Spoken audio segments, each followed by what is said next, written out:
திரையில சரவணன் மீனாட்சியாக நம்ம பார்த்த ரக்ஷிதா அவர்கள் இப்போ பார்த்தோன்னா மிகப்பெரிய அளவில் ஒரு படத்தில் நடிச்சிருக்காங்க. அதோட மட்டும் இல்லாமல் இன்னொரு விஷயம் என்ன அப்படின்னு பார்த்தோன்னா, அவங்க இந்த அளவுக்கு கிளாமரை காட்டுவாங்களா அப்படின்ற மாதிரியாக எல்லோருமே யோசிச்சு வந்துட்டுருக்காங்களாம். அதற்கு காரணம் என்ன அப்படின்னு பார்த்தா, இப்போ ஃபயர் படத்தில் வெளியாகி இருக்கக்கூடிய மெது மெதுவா பாடல் தான். அது ரொம்பவே ரசிகர்களிடையே பரவி வந்துட்டுருக்கு. அதோட மட்டும் இல்லாமல், என்னடா இது ரட்சிதா இப்படி நடிச்சிருக்காங்களே அப்படின்னு எல்லோரும் சொன்னாங்க.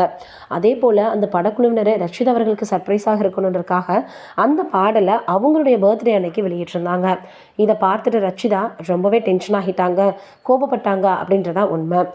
ப்ரெஸ் மீட்டில் என்ன கேட்டிருக்காங்கன்னா, பணத்துக்காக நீங்கள் இதை பண்ணியிருக்கீங்களா அப்படின்னு கேட்டப்போ, ஐயோ இது பணத்துக்காகலாம் கிடையாது, எனக்கே அது ரிலீஸ் ஆக போகுது அப்படின்றது தெரியாது. சமீபத்தில் கூட பிகினியில் ஒரு பொண்ணு சொல்லியிருந்தாங்க, எனக்கு இப்படி தான் திருமணம் பண்ணணும் அப்படின்ற மாதிரி ஆசை இருந்துச்சுன்னு. அது ஆடைன்றது அவங்களுடைய உரிமை அப்படின்னா கூட, இப்படிலாம் இருந்தால் மற்ற பெண்களையும் அப்படி தான் பார்ப்பாங்கன்னு எனக்கு தோணுச்சு.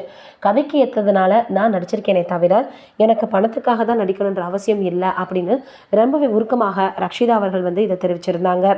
இது ஒரு பக்கம் இருக்க, இப்போ இந்த படம் வெளியாக போகுதுன்னொன்னே அதனுடைய ஆர்வம் ரசிகர்களிடையே அதிகமாக இருக்குது.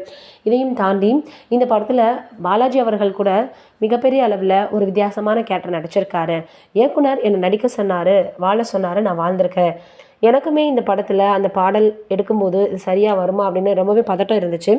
அதையும் தாண்டி மக்களுக்கு இந்த மாதிரி இந்த ஆங்கிள்லாம் இருந்தால் பிடிக்குமா, இந்த கேரக்டர் பிடிக்குமா ஹீரோவோட இதுன்னு நிறைய எனக்கு கேள்விகள் இருந்தது அப்படின்ற மாதிரி சொல்லிட்டு இருந்தாங்க. எனக்கு சிஎஸ்கே அவர்களுடைய படத்தை நடிக்கிறது ரொம்பவே சந்தோஷம்தான் பாலாஜி அவர்கள் சொல்லியிருந்தார். இப்போ ரக்ஷிதா அவர்கள் அந்த மாதிரியான குடும்ப பங்கான கதாபாத்திரங்களை நிறையவே தேர்ந்தெடுத்து நடிச்சுட்டு இப்போ இப்படி ஒரு கேரக்டர் நடிச்சிருக்குது எல்லோருக்குமே மிகப்பெரிய அளவில் ஒரு ஷாக் கொடுத்துருக்கு அப்படின்னு தான் சொல்லணும்.